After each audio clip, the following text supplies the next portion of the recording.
안녕하세요. 곽기영 교수입니다. 오늘은 간단한 예를 통해서 정규표현식의 문법을 정리하는 시간을 갖도록 하겠습니다. 이름과 전화번호가 수록된 텍스트 데이터를 웹사이트로부터 수집을 했습니다. 그렇게 수집한 텍스트 데이터를 제가 텔레폰즈란 이름으로 이렇게 저장을 했습니다. 이 텍스트로부터 정규표현식을 이용해서 이름과 전화번호를 추출을 하려고 합니다. 자, 먼저 이 텍스트 데이터를 한번 구조를 좀 살펴보도록 하겠습니다. 기본적으로 이름과 전화번호가 하나의 좀 쌍으로 이루어져 있습니다. 그래서 예를 들면 존 F 케네디라는 이름이 나오고 그 이어서 전화번호가 이렇게 나오고 있습니다. 그리고 닥터 후라는 이름이 나오고 또 전화번호가 이어서 나오고 있죠. 그래서 이름과 전화번호의 쌍으로 되어 있는 이 텍스트 데이터를 우리가 추출을 하려고 그러면은 그 구조를 조금 더 좀 자세히 들여다볼 필요가 있습니다. 일단 이름을 보시면요. 이름을 구성한 요소는 기본적으로 알파벳 문자로 되어 있죠. 그리고 스페이스, 공백이 이렇게 포함되어 있습니다. 공백이 포함되어 있고요. 그 다음에 보시는 것처럼 점과 같은 문장 보호도 들어가 있습니다. 그래서 알파벳 문자, 공백, 문장 보호 이 세 가지 종류의 문자 집합으로 되어 있는 게 이름인데요. 자, 문장 보호가 이 점 말고 또 이런 그 콜론도 있는 것을 볼 수가 있죠. 그 다음에 하이픈도 있습니다.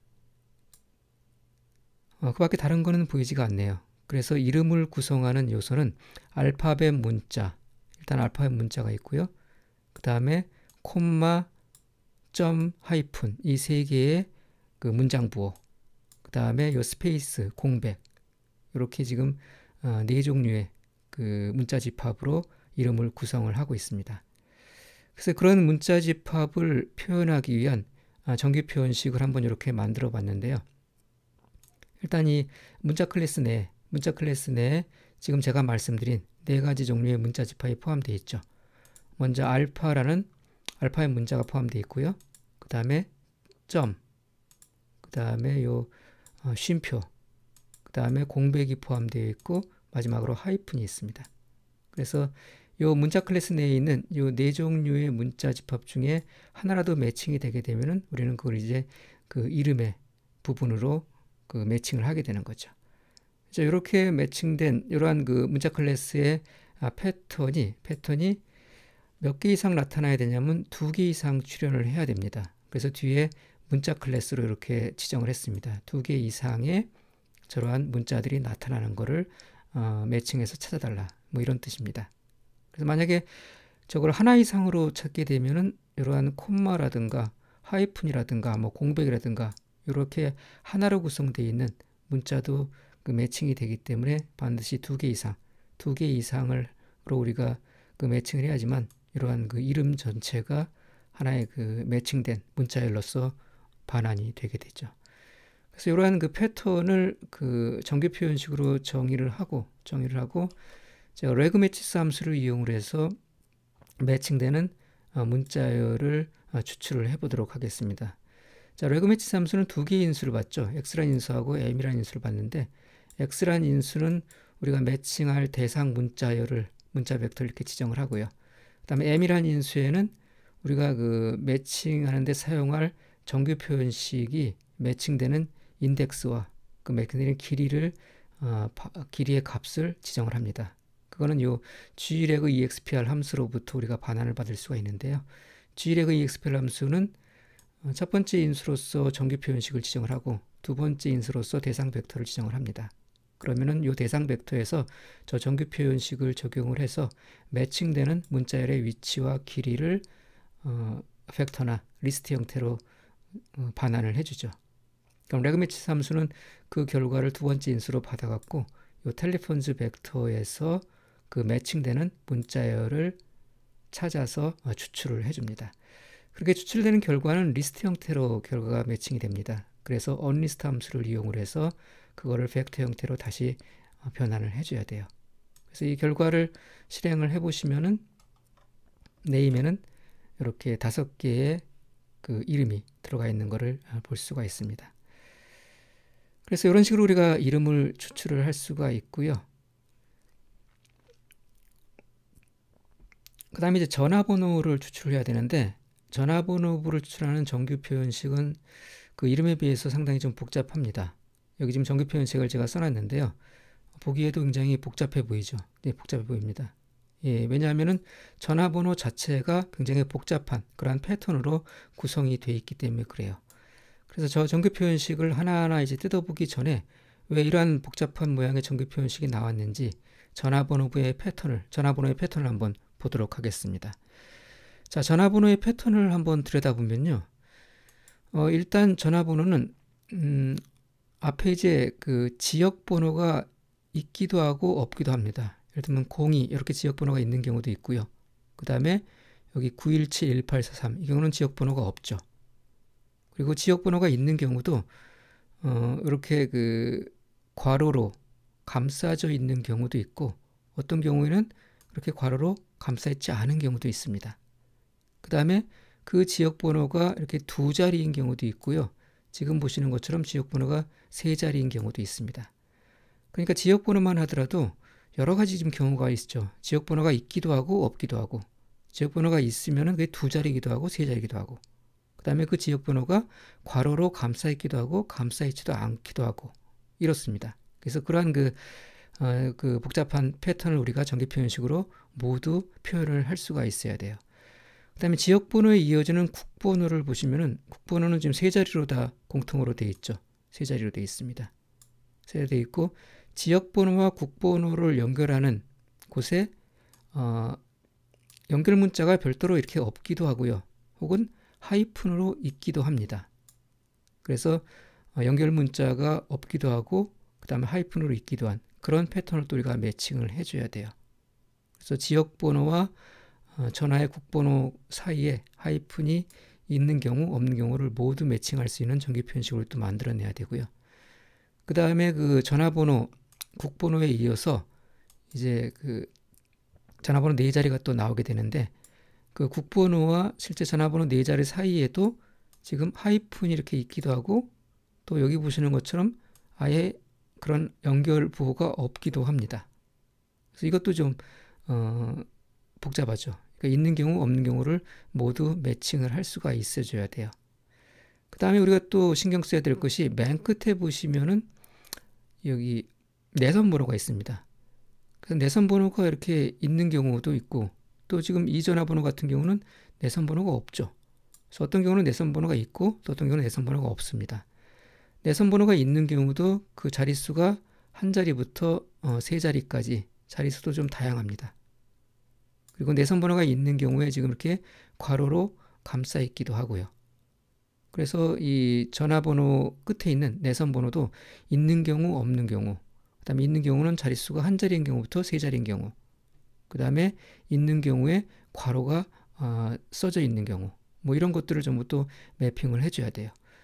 그래서 이러한 그 복잡한 형태의 전화번호를 가지고 있기 때문에 지금 보시는 것처럼 정규 표현식도 굉장히 복잡한 형태로 지금 구조화가 되어 있는 것을 볼 수가 있습니다. 자, 근데 뭐 그렇게 우리가 미리 겁먹을 필요는 없습니다. 하나하나 뜯어보면은 또 사실 그렇게 복잡하지도 않아요. 자, 한번 하나하나 그 정규 표현식이 저 전화번호를 우리가 어떻게 다 매칭을 하고 있는지 한번 살펴보도록 하겠습니다. 자, 먼저 여기까지 한번 볼까요? 첫 번째 부분. 아니요, 여기까지 보겠습니다. 여기까지 한번 보시면은 이 부분은 그 전화번호의 지역 코드를 나타냅니다. 지역 코드를. 그래서 이 부분, 이 지역 코드를 어떻게 나타내는지 한번 보도록 할까요? 일단 가운데를 주목해 보시면은 가운데 D 다음에 2, 3 이렇게 돼 있죠. 그 다음에 D는 백슬래시 두 개가 붙어 있는 D예요. 그래서 이거는 문자 클래스 시퀀스죠. 숫자를 나타내는. 그러니까 여기만 보시면은 요거는 이제 숫자를 나타냅니다. 그래서 일단 숫자 패턴을 찾으란 얘기죠. 숫자 패턴을 찾는데 그 뒤에 수량자가 붙어 있죠. 괄호 안에 2, 3 이렇게 수량자가 붙어 있습니다. 그럼 저건 무슨 얘기냐면 숫자가 두 자리 이상 세 자리 이하로 나타나는 패턴을 찾아달라 이런 뜻입니다. 그러니까 저거는 지역번호가 지금 지역번호 전화번호가 두 자리 또는 세 자리로 나와 있어요. 현재 그 예제 데이터에는. 그래서 저 숫자가 두 자리 또는 세 자리로 나타나는 패턴을 일단 지역번호로 찾아라 라는 뜻입니다. 그런데 그 두 자리 또는 세 자리로 나타나는 지역번호 앞에 또 괄호가 이렇게 있죠. 괄호가 있습니다. 그래서 이 괄호로 지금 숫자 두 자리 또는 세 자리 나는 그 패턴을 지금 하나로 그룹핑을 한 거고요. 그 그룹핑된 괄호 바로 뒤에 뭐가 있냐면 물음표가 있어요. 수량자가 있습니다. 이 물음표 수량자는 무슨 뜻이었죠? 이거는 앞에, 물음표 앞에 있는 문자가 한 번도 안 나타나거나 한 번 나타나는 경우를 우리가 반복 매칭하는 거라고 얘기를 했죠. 그래서 이거는 어떤 의미냐면 여기 있는 지역번호 두 자리 또는 세 자리 숫자가 한 번도 안 나타나도 되고요. 그 다음에 한 번 나타나도 되는 그런 경우를 우리가 매칭을 해달라는 뜻입니다. 다시 말해서 저 지역번호가 없는 경우도 매칭이 돼야 되고요. 그 다음에 있는 경우도 매칭이 돼야 된다는 뜻으로 저 물음표 수량자가 지금 되어 있는 겁니다. 그래서 여기서부터 여기까지는 지금 지역번호를 매칭을 하고 있어요. 그래서 지역번호가 없으면 없는 대로, 있으면 있는 대로 매칭을 하겠다는 얘기죠. 근데 그 바깥에 보시면 또 여기 괄호로 감싸져 있죠. 괄호로 감싸 있습니다. 이 괄호 앞에 있는 백슬래시 두 개는 이 괄호 자체도 메타 문자이기 때문에 그 메타 문자를 이스케이프 하기 위해서 백슬래시를 하나 준 거고요. 그 다음에 그 백슬래시 자체도 이스케이프 하기 위해서 다시 또 백슬래시를 준 겁니다. 그러니까 이 괄호 하나를 표현하기 위해서 두 개의 백슬래시가 들어간 거죠. 그럼 결국은 앞에 이 가운데 있는 그 두 자리 또는 세 자리의 숫자를 이 괄호가 지금 감싸고 있는 형태예요. 여기부터 여기까지가 지금 괄호가 감싸고 있는 형태입니다. 그런데 그 괄호 앞에 또 물음표가 있죠. 이 뒤에 괄호에도 물음표가 있고 앞에 괄호에도 물음표가 있습니다.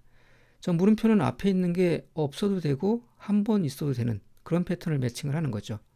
그럼 이게 무슨 뜻이냐 하면은 앞에 여기 지금 그 지역번호를 나타내는 숫자가 지역번호 코드가 있으면은 괄호가 있기도 하고 없기도 하죠. 어떠한 그 지역번호는 괄호로 감싸 있고요. 또 어떤 지역번호는 괄호로 안 감싸 있어요. 그래서 괄호가 있어도 되고 없어도 된다는 뜻입니다. 지역번호 자체가 없으면 괄호 자체가 또 필요 없죠. 그래서 이 괄호 뒤에 이렇게 물음표가 붙어 있는 이유는 저런 괄호가 나타나도 되고 안 나타나도 되는 그런 패턴을 매칭을 해달라 이런 뜻입니다. 그래서 옆서 여기까지가 전부 지역번호를 나타내는 건데 다시 정리해서 말씀드리면은 그 지역번호는 두 자리 또는 세 자리의 숫자로 표현이 되고 그 지역번호는 있어도 되고 없어도 되고 그 다음에 그 지역번호는 괄호로 감싸 있기도 하고 감싸 있지도 않아도 되는 그러한 패턴을 모두 매칭을 해달라는 그러한 정규 표현식입니다. 복잡해 보이지만 뜯어보니까 또 뭐 그렇게 또 복잡하지는 않죠. 그 다음 또 이어지는 부분 뭘까요? 여기까지 한번 보시면은 이 부분은 그 지역 코드하고 국번 사이의 연결 문자를 나타냅니다. 지금 괄호 안에 요 수직바로 표현되어 있고요. 그 옆에 하나는 하이픈, 하나는 공백입니다. 이 수직바는 또는을 나타내죠. 그래서 연결 문자, 그 지역 코드와 국번 사이의 연결 문자가 이런 하이픈으로 표현되거나 혹은 공백으로 표현된 것을 나타냅니다. 그래서 아까 우리 전화번호를 보시면은 이 지역 코드와 국번 사이에 연결 문자가 이렇게 공백으로 없는 경우도 그 공백으로 되어 있는 경우도 있고요. 그 다음에 이렇게 하이픈으로 되어 있는 경우도 있었죠. 그래서 그 두 가지 경우를 모두 우리가 매핑을 하기 위해서 표시를 한 거고요. 그 다음에 그 자체를 괄호로 써갖고 또 물음표를 이렇게 줬어요. 그럼 이건 무슨 의미가 냐면 하이픈이나 공백 자체에도 한 번 또는 제로 번 매칭이 되는 것도 우리가 허용을 하라는 얘기니까 저거 하이픈이나 공백도 없어도 된다는 얘기죠. 하이픈이나 공백이 오거나 또는 아예 없어도 되는 그러한 패턴을 매칭을 해란 뜻입니다. 아까 전화번호를 보시면은 지금 여기 폴 맥카트니 같은 경우는 그 지역 코드와 국번 사이의 연결 문자가 아예 없어요. 이제 그런 경우도 매칭을 하기 위해서 이렇게 물음표로 또 표시를 해놓은 겁니다. 그래서 저런 하이픈, 공백 뭐 이런 거 없어도 매칭을 할 수 있는 지금처럼 아무것도 없는 그런 경우도 매칭이 되는 그러한 그 연결 문자를 표시를 한 거고요. 그 다음에 또 나타나는 나머지 부분을 좀 보실까요? 여기까지 한번 볼게요. 여기. 자, 요거는 그 국번하고 이어지는 전화번호와의 그 연결 문자를 나타냅니다. 앞에 여기 있는 D, 그 다음에 3, 이 부분은 그 국번을 나타내고요. 국번은 좀 세 자리로 되어 있죠. 그래서 문자 클래스 시퀀스 D 숫자가 3번 나타나는 그러한 패턴을 매칭을 해달라는 뜻이에요. 그러니까 국번을 나타내고, 그 다음 이어지는 이 부분은 아까 그 지역 코드와 국번 사이 연결 문자를 표시한 거와 똑같은 거죠. 여기도 하이픈으로 되어 있거나 혹은 공백이거나 아니면 아예 없는 경우도 우리가 매칭을 해달라는 뜻이에요. 그래서 여기 있는 이 부분은 그 국번 전화번호를 나타내고, 그 다음에 이 부분은 국번으로 이어진, 국번에서 이어지는 전화번호와의 연결 문자를 나타냅니다. 그래서 요 부분은 국번과 이어지는 전화번호의 연결 문자까지를 매칭을 해주게 돼요. 그 다음 요 부분, 이건 쉽죠. 백슬래시 2개하고 D 숫자를 나타내고요. 숫자가 4자리 반복되는 패턴을 매칭해달라. 이 부분은 이제 전화번호의 숫자 4자리를 나타냅니다.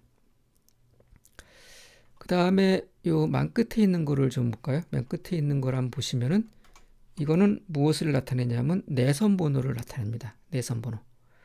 자, 가운데 보실까요? 가운데 여기 백슬래시 D, 이건 숫자를 매칭하는 거죠. 숫자가 수량자로 지금 꾸며져 있어요. 숫자가 한 자리 이상, 세 자리 이하를 매칭을 해달라는 뜻입니다. 그 내선 번호는 아까 보신 것처럼 한 자리 또는 세 자리로 되어 있죠. 현재 이해의 데이터 한번 본다 그러면. 그래서 한 자리 이상, 세 자리 이하의 숫자를 매칭을 해주는 거고, 그거를 또 괄호로 이렇게 감쌌어요. 전체를 괄호로 감싸갖고 그거를 물음표로 또 수식을 했습니다. 무슨 얘기냐면 물음표 앞에 있는 요 괄호가 없어도 되고 또는 한 번 나타나는 패턴을 매칭을 한다는 뜻이죠. 그러니까 내선 번호가 없는 경우도 있으니까 없는 경우도 매칭을 해줘야 되고요. 그 다음 있으면은 한 번 나타난 경우를 매칭을 해줘야 되기 때문에 저렇게 물음표로 또 그 감싸갖고 물음표로 수식을 해서 그러한 패턴을 매칭을 했습니다. 그 다음 또 그것이 괄호로 이렇게 감싸져 있죠. 양쪽에 괄호로 감싸져 있습니다. 그래서 그 내선 번호가 괄호로 감싸져 있는 경우를 나타내는 거예요. 그래서 이게 지금 또 그 괄호가 물음표로 이렇게 꾸며져 있죠. 그럼 그 괄호가 없어도 되고 한 번 나타내는 경우를 매칭을 한다는 얘기입니다. 그래서 이 가운데 있는 이 내선 번호가 있으면은 그것이 괄호로 감싸져서 한번 매칭이 되고요. 만약에 내선 번호가 없으면 괄호 자체도 필요 없죠. 그렇기 때문에 물음표에서 제로번 매칭되는 거를 또 표현을 해줘야 됩니다. 그래서 여기 있는 이 부분은 뒤에 있는 내선 번호, 한 자리 이상 세 자리 이하의 번호로 가는 내선 번호가 없는 경우와 있는 경우를 매칭을 하고요. 있는 경우에는 괄호로 또 감싸 있는 경우도 매칭을 해주는 그러한 패턴을 찾아주게 됩니다. 그래서 굉장히 복잡해 보였던 이 정규 표현식이 이제 조금 이해가 좀 되죠. 그래서 이러한 그 패턴을 우리가 정규 표현식으로 지정을 하고 그거를 레그매치 함수를 이용해서 패턴 매칭을 해서 매칭되는 곳을 추출을 해보면은 이런 식의 전화번호부가 추출이 됩니다. 그럼 아까 만들어 놓은 요 name이라는 벡터와 지금 막 추출한 phone이라는 벡터를 이용해서 이렇게 데이터 프레임을 만들면은 이름과 전화번호가 들어가 있는 전화번호부를 우리가 간단하게 또 만들어낼 수가 있습니다. 그래서 이렇게 웹사이트 상에서 텍스트 형태로 굉장히 복잡한 듯이 들어가 있는 이러한 그 텍스트로부터 우리가 이렇게 깔끔한 형태의 전화번호부를 정규 표현식을 이용해서 잘 추출을 한번 해봤습니다. 오늘은 간단한 예를 통해서 정규 표현식의 문법을 정리하는 시간을 가져봤습니다. 다음 시간에 뵙도록 하겠습니다.